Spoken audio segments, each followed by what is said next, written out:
में महाराजा दशरथ के राजमहल में 4 पुत्रों ने जन्म लिया।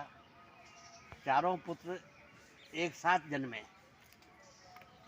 जन्मे एक संग सब भाई, भोजन शयन केली लड़काई।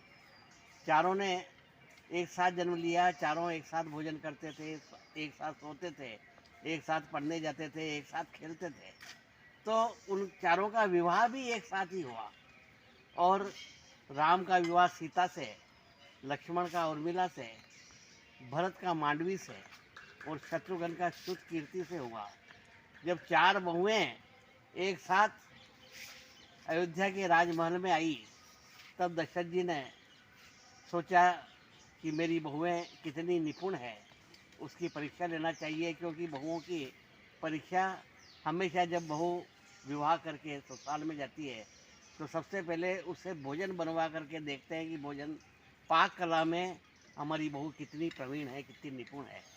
तो सबसे पहले जो सबसे छोटे भाई की पत्नी श्रुतकीर्ति थी, उससे भोजन बनवाया और दशरथ जी ने उसे ग्रहण किया।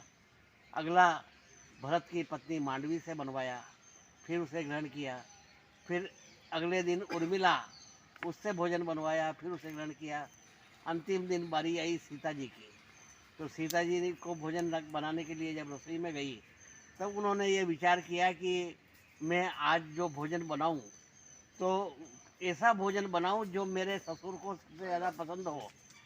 तो उसे ये पता था कि दशरथ जी को खीर बहुत पसंद है, तो उसने खीर का भोजन बनाया और भोजन थाली में सजा करके और वो परोसने के लिए अपने ससुर जी के सामने गई।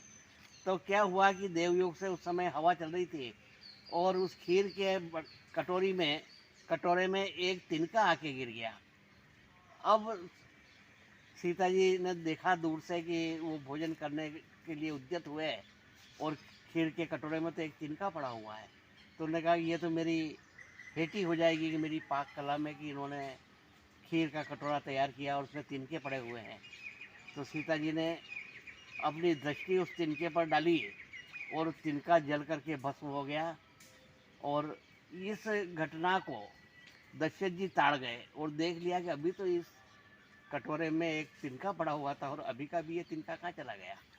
तो तब उन्हें ये ज्ञात हुआ कि मेरी बहू सीता, इसने उस तिनके को देखा है और उसके देखने मात्र से ही वो तिनका जल के भस्म हो गया। तब दशरथ जी ने उससे कहा, सीता जी से, कि मुझे आप एक वचन दीजिए तभी मैं ये भोजन करूँगा। तो ने कहा क्या वचन आप मुझसे चाहते हैं? कि आज के बाद में आप किसी की भी तरफ सीधी नज़र से नहीं देखेंगी, कुछ भी ओट लेकर के ही उसकी तरफ देखेगी। तो अगर ये आप मुझे वचन देती हैं तभी मैं भोजन करूँगा। तो सीता जी ने वचन दे दिया कि आज के बाद मैं सीधी नज़र से किसी की तरफ नहीं दृष्टिपात करूँगी।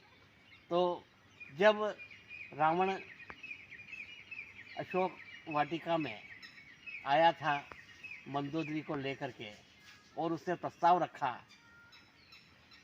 कि कह रावण सुन सुमुखी सयानी, मंदोदरी आदि सब रानी, तव अनुचरी करो पन मोरा, एक बार बिलोक ममोरा। कि सभी रानियों को तेरी दासी बना दूंगा, तुझे पटानी बना दूंगा, तू एक बार मेरी तरफ से मात्र देख ले। तब सीता जी उसकी तरफ याद आ गया उसको कि मेरे तो वचन दे रखा है दशरथ जी को, और यदि मैंने सीधी नज़र से रावण को देख लिया तो ये उसी समय भस्म हो जाएगा। तो उसने एक तिनका लिया और उसकी ओट में देख करके रावण को कहा कि तन धरी ओट कहती बे देवी, सुमिरी अवधपति परम स्नेही। एक तिनके की ओट लेकर के और सीता जी ने रावण से कहा कि सुन रावण, खद्योत प्रकाशा, कबहू की नलनी करे बिगासा। कि हे रावण, जो कमलनी सुबह में खिलती है तो वह सूर्य प्रकाशित होता है तो उसके प्रकाश को देख करके खिलती है। जुगनू में इतनी क्षमता नहीं है कि वो उसको देख करके कमलनी खिल जाए। इसलिए तुम जुगनू के समान हो और राम सूर्य के समान है और उनमें इतना तेज है कि वो कमलनी को खिला सकते हैं। तो आप ही सुन खद्यो तो सम, राम ही भानु समान, पुरुष बचन सुनिकाड़ी असी, बोला अति कसियान। कि अपने को जुगनू के समान और राम को सूर्य के समान सुना, तो रावण को बहुत गुस्सा आया और तलवार निकाल करके उसे मारने के लिए दौड़ा। तब मंदोदरी बीच में आ जाती है और उसे समझाती है, सुनत बचा दशानन मारन धावा, मैं तनया कहीं नीति बुझावा। मंदोदरी ने कहा कि पंच कन्याओं में पूजित और सबसे सुंदर आपकी पत्नी मैं हूँ, तो फिर आप उनसे क्यों मतलब इस प्रकार से विवाह का प्रस्ताव कर रहे हो? उसका तो भाग्य ही नहीं है कि वह सुख संपदा ऐश्वर्य लंका का ग्रहण कर सके, इसलिए उसे अपने भाग्य पर छोड़ दीजिए और आप मेरे साथ में चलिए लंका के महल में, सभी ऐश्वर्य आपका इंतजार कर रहे हैं। तो भवन गयो 10 कंदर, यहाँ पिशाचिनी वृंद, सीतई त्रास दिखावहीं, धरही रूप बहुमंद।